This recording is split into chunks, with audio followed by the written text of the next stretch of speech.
Assalamualaikum warahmatullahi wabarakatuh. Eh, Puji syukur kepada Allah Subhanahu wa Ta'ala, dan salawat kita hadiahkan kepada Nabi Muhammad Sallallahu Alaihi Wasallam. Kita mendoakan semoga kita semua dalam keadaan sehat dan semua bangsa kita juga dalam keadaan aman dari persoalan COVID-19 ya, yang pandemik seperti itu. Oke,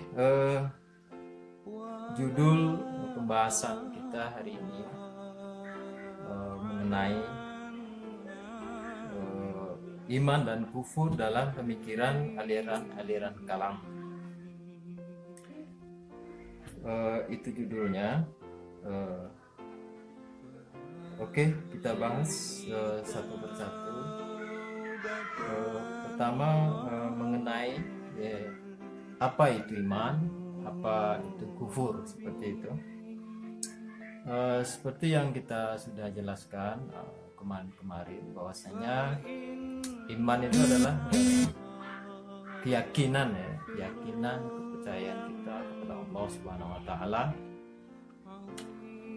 dan tentunya keyakinan yang benar-benar yakin ya, seperti itu.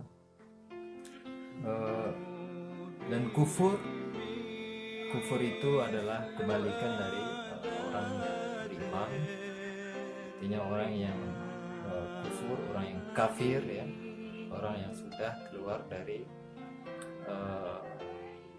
syariat Allah, orang yang sudah keluar dari agama Allah ya, itu disebut kufur atau kafir ya. Dengan itu tentunya kita ini membahas fokus kepada persoalan iman dan kufur dalam pandangan aliran-aliran kalam seperti itu. Oke, mengenai iman dan kufur ini, sebenarnya aliran kalam itu berbeda pendapat seperti itu. Bagaimana aliran kalam ini memberikan argumen-argumen yang yang logis ya, termasuk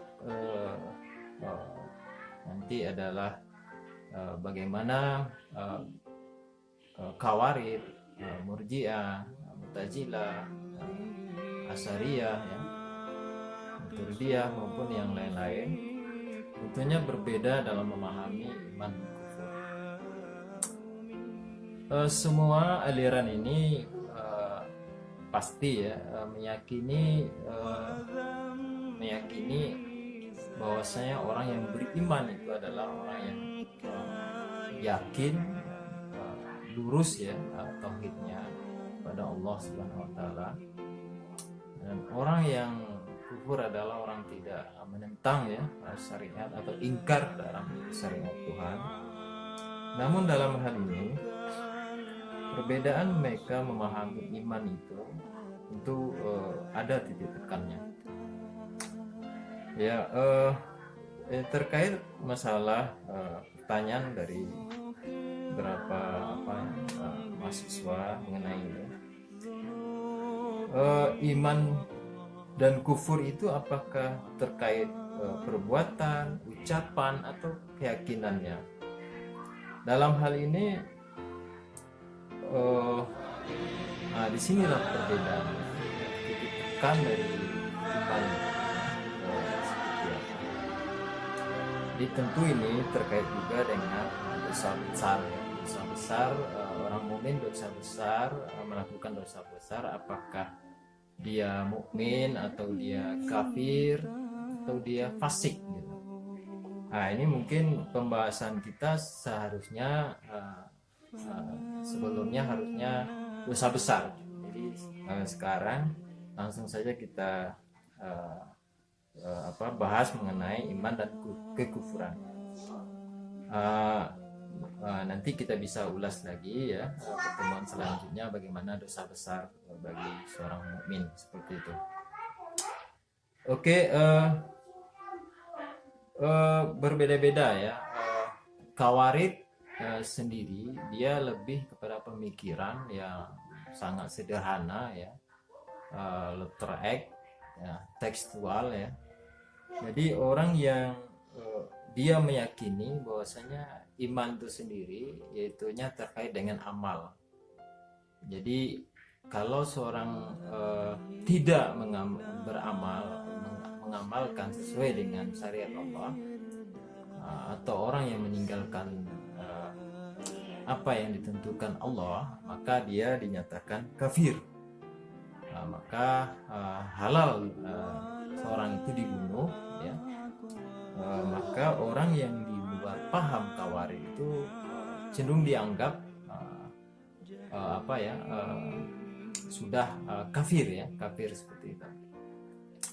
Nah, itu terhadap pemikiran kalam Khawarij.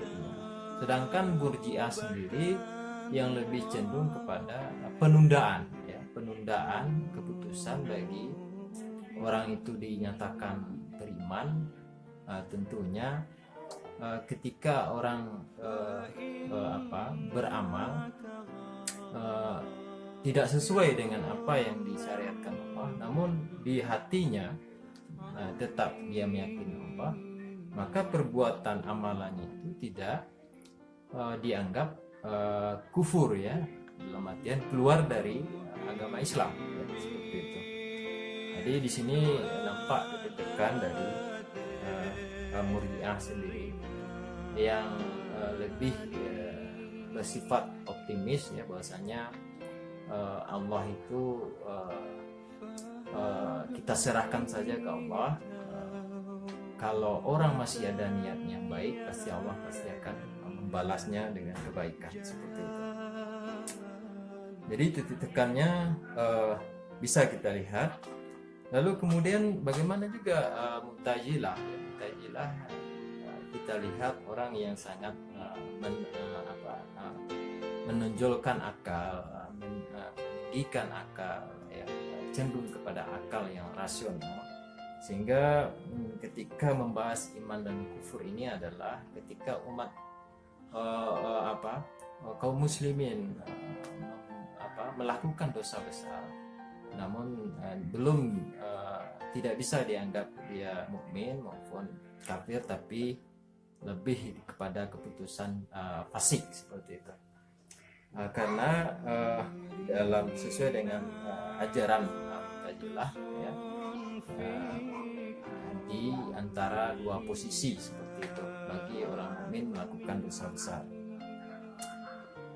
Oke, titik tekannya lebih iman itu pengertiannya bahwa Mu'tazilah itu sendiri bahwasanya orang itu iman itu terkait amal yang tentunya sudah tahap marifah dalam artian pengetahuan yang tinggi terhadap sesuatu, tentunya Allah Subhanahu wa taala. Jadi keyakinan akal wajib mengetahui Tuhan seperti itu. Maka dalam hal ini tentu sangat berbeda juga Asy'ariyah maupun Maturidiyah yang menitik tekankan bahwasanya seseorang itu beriman itu harus tiga unsur, unsur keyakinan ya, unsur perbuatan, lisan. Jadi ini sejalan seperti itu. Jadi kalau orang mukmin itu berdosa besar, mungkin akan itu tidak merusak keimanannya sendiri, tapi tetap orang ini akan dibalas oleh Allah ya sesuai dengan dosanya seperti itu. Maka dosa yang tidak diampuni adalah syirik ya seperti itu. Tapi dosa besar tetap ada, Allah itu punya kasih sayang dan rahmannya. Jadi seorang belum masuk kepada tataran kufur seperti itu. Jadi lebih kepada titik tekan dua itu ya. Jadi kalau orang tidak akan sempurna ya iman orang kalau tidak ada diyakini dalam hati, diucapkan oleh lidah, diperbuat seperti itu. Jadi ada beberapa ulasan lagi mengenai pertanyaan mahasiswa, tentunya mengenai aliran-aliran ini ya. Mu'tazilah menyampingkan hadis. Jadi ada pernyataan mahasiswa, Mu'tazilah menyampingkan hadis ini tidak benar. Mu'tazilah sendiri adalah banyak tokoh, banyak ulama di sana, tapi dengan ciri khas pemikiran yang rasional yang lebih ditonjolkan, sehingga orang menganggap mereka hanya berlandaskan kepada akal saja. Ini tidak benar, bahwasanya setiap kaum muslimin semua aliran-aliran ini tetap berpegang kepada Al-Quran dan hadis seperti itu. Jadi pernyataan untuk menyampingkan hadis ya tidak benar. Dalam artian tidak menggunakan hadis dalam berijtihad ya, tentu sudah berlandaskan kepada Al-Quran dan hadis. Selanjutnya Mu'tazilah terpengaruh filsafat barat.